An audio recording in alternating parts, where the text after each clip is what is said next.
Hey guys, SoCal Val here. You are listening to the Hitting the Turnbuckle podcast.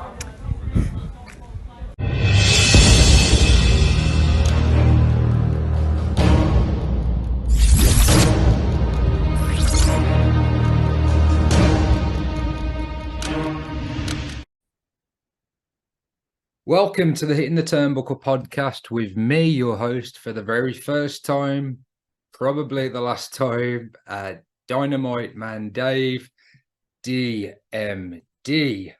But if I'm going to be doing more of these podcasts, as I seem to be doing, I might need a new gimmick. If I'm not exclusive to Dynamite anymore, today I'm going to be reviewing Rampage. We don't usually review Rampage, and even as a massive AEW Dynamite fan or AEW fan in general, Rampage, certainly in recent times, has seemed to have been forgotten about to a degree. A lot of the matches that happen on Dynamite, they don't really play into the story of what's going on Dynamite. There's no real continuation. There's the odd backstage segment that's inserted in before it goes out, on Friday nights. But in terms of matches, it's very rare to seemingly to have something that makes sense with a story that's been telling. This week's no different, but there are 4 absolutely incredible matches, in my opinion. And I thought it was worth reviewing. What we do with Rampage moving forward is unsure because we've got Collision starting in a few weeks. So we'll definitely be reviewing Collision. So we'll see what happens with Rampage. Before I start, I just wanted to touch on some news, and it comes out of New Japan show. Early as hours of this morning, it was New Japan Dominion happened out in Osaka, and there are some connotations for Forbidden Door, which is happening on the 25th of June. So it involves AEW. So I thought it was a good thing to mention. First of all, in the opening match, Lance Archer faced Will Ospreay in a #1 contenders match to Kenny Omega's US title, or New Japan US title, I believe. In that match, it was a good match, and it was great to see Lance Archer again. He hasn't been on AEW for a while now. Ospreay ended up winning it. He did have a shoulder injury, which I think was a legitimate injury that he's dealing with. How much of that now he was selling in the match, and whether that's going to factor into the match against Kenny, he's unsure now that he's won it. So that match is going to go ahead, and it's a rematch. That match is going to go ahead at Forbidden Door. So that's our first confirmed match for the Forbidden Door pay-per-view. So I know there was a little bit of criticism last week that we didn't get any matches for Dynamite. We mentioned it on the pod that we thought there might be a match or 2 announced on Dynamite with only a few weeks to go. So that's our first one. And the second match that's been announced for Forbidden Door is Bryan Danielson, and he'll be facing Okada one-on-one. There was a 6-man match involving John Moxley, involved Claudio. They faced a team, a New Japan team. It was Ishii, Tanahashi, and Okada. And they ended up picking up the win. They're the equivalent of the New Japan Trios champions. So they beat Moxley, Claudio, and I want to say Umanov. Might have been Shibata, not 100% sure. But yeah, they won the match anyway. Okada's team won the match, and off the back of that, Moxley took a microphone, and he said that they are the best, BCC are the best, and they train with the best, Bryan Danielson, and he's got a message. So he pointed to the screen, and then a video played on the screen.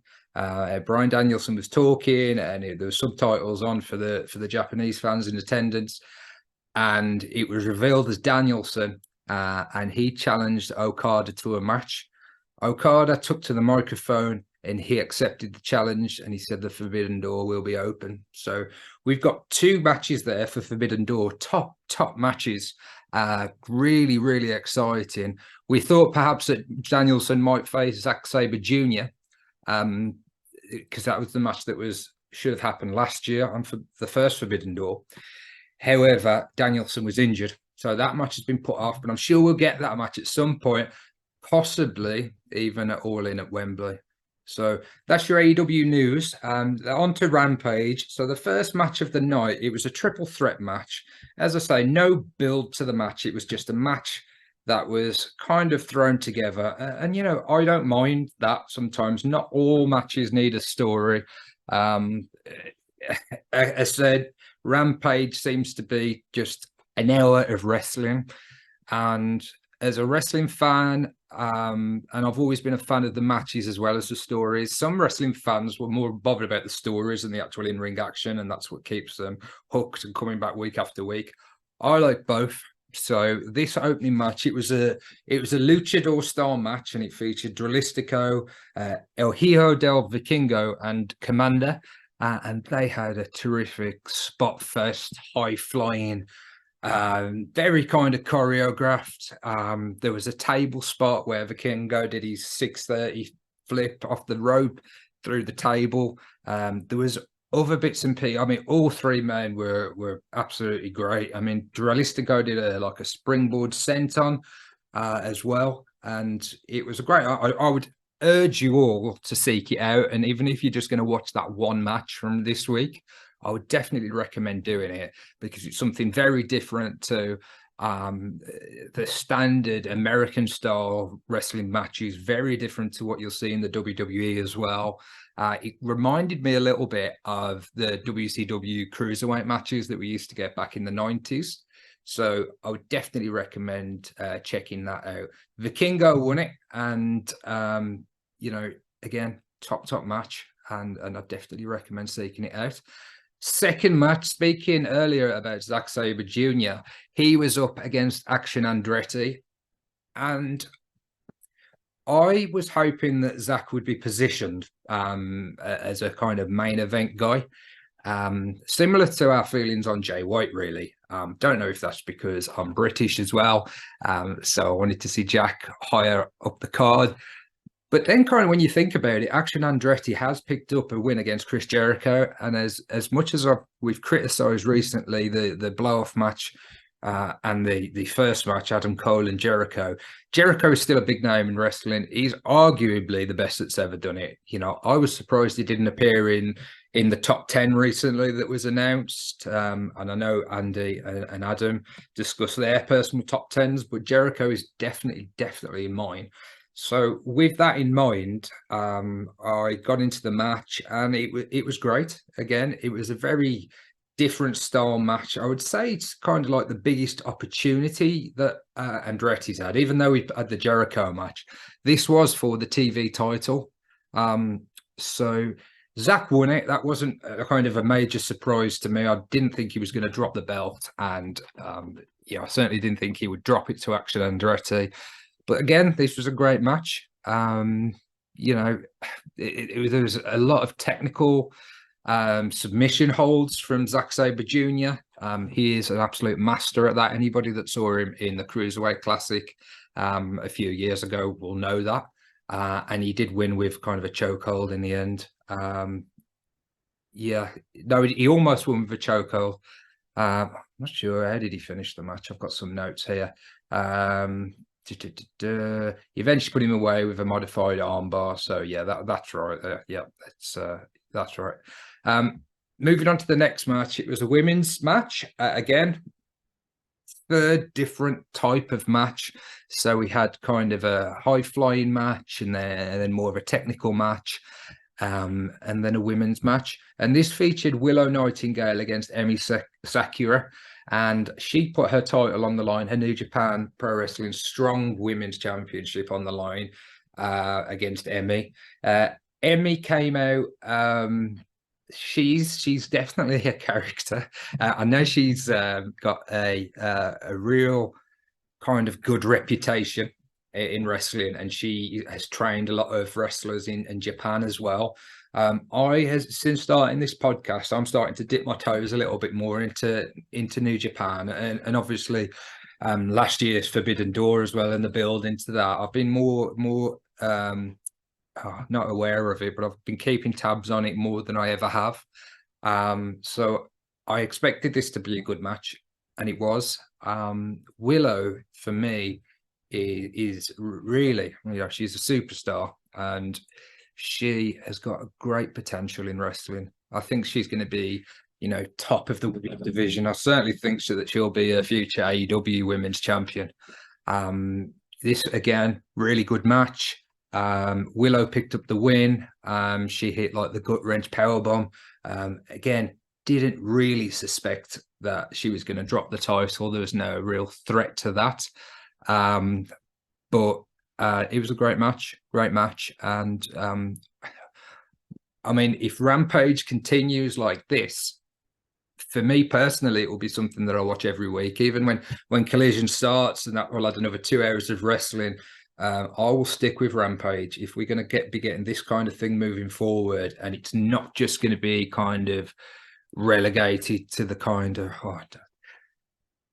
I don't want to say jobbers, because I don't really see many in AEW.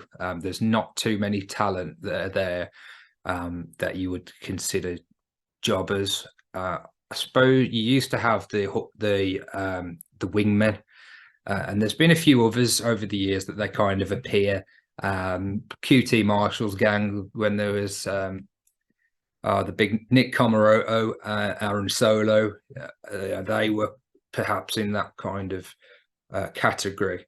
But AEW book wrestlers very well, and I don't, even in loss sometimes, they still don't look too bad. They get over even if they don't go over in the match. But if this is the kind of standard of booking moving forward for Rampage, I'll be sticking with it. It doesn't appeal to everyone, and I heard somebody say that it wasn't for them this week. But I had to check it out because of that triple threat match, and I stuck with it, and I'm glad I did. In the main event, we saw Shibata. So yeah, I said Shibata earlier. It was definitely must have been Umanov that was pairing with Moxley, and I can actually tell you because I've got some more notes here from the Japan show. Let me just clear that up because it's really, really bugging my OCD. So John Moxley, Claudio Castagnoli, and Shota Umino. Yes, I was right. So this match, Shibata, and he went up against Lee Moriarty, formerly of the Firm. Currently, he's tag teaming with Big Bill. They still seem to be a tag team moving forward. But in this match, Bill came out with Moriarty, but he went backstage. So again, that's what I liked from this episode of Rampage. There was no interference. There was 4 distinct cleared finishes to the match. There was no kind of chicanery or interference or, anything of the sort, really. It was just 4 great matches. And this was for the Pure Championship, another title on the line. So that's 3 championship matches on this show. And again, great match. Great to see Lee Moriarty. These 2 men were kind of very evenly matched in a lot of ways, and it went back and forth. And there was definitely some kind of near falls and moments that you thought that Moriarty may get a victory. Again, for the title to be changed on a Rampage without much fanfare in the lead up to Forbidden Door was unlikely. So, yeah, Shibata ultimately picked up the win. They've got judges for the Ring of Honor Pure matches, and this week it was BJ Whitmer, Christopher Daniels, and Jerry Lynn. So I believe, and somebody can correct me, that if there's not a winner in the match, if it goes to full time limit, which I assume is 20 minutes, but it might be 15. One of the other matches was definitely 15. That the judges would decide. They got scorecards and they would decide who won the match. But it didn't go to the judges. Shibata picked up the win. And once Shibata, they shook hands, which is kind of what you get at the start and finish of every Pure match. That's what should happen. Daniel Garcia came out to the ring and he faced off with Shibata.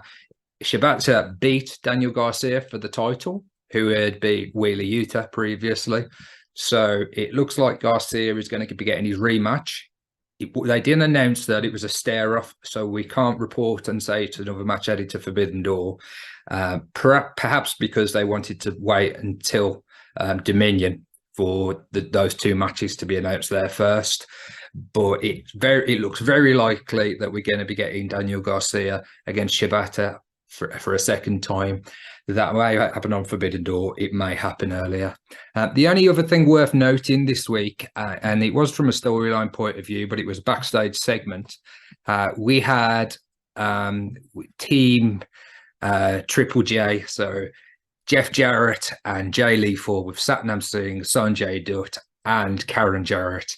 They were backstage kind of complaining about recent decisions that have gone against them, and they were complaining about Aubrey Edwards, to the point where Mark Briscoe turned up and he started having an argument with them, and he told Jay Lethal to shut up, and then he introduced Aubrey and they had a bit of a face-off, and then they were kind of separated.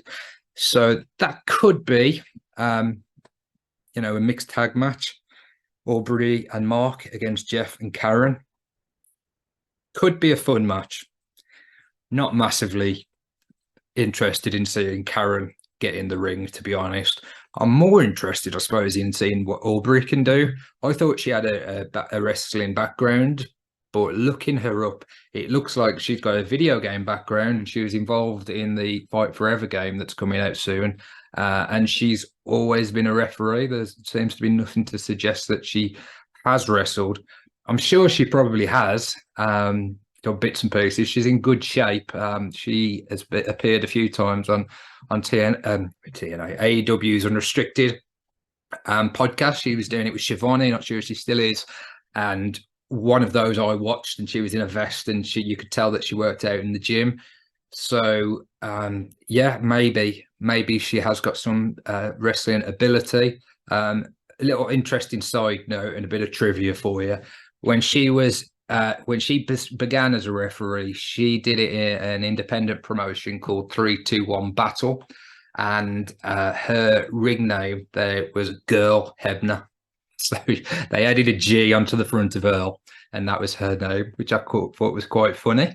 I just want to give credit to Bleacher Report, because I've been using a few of their notes from the show to run through Rampage. And in kind of closing, I'd just like to say a few words about what their take on the show was.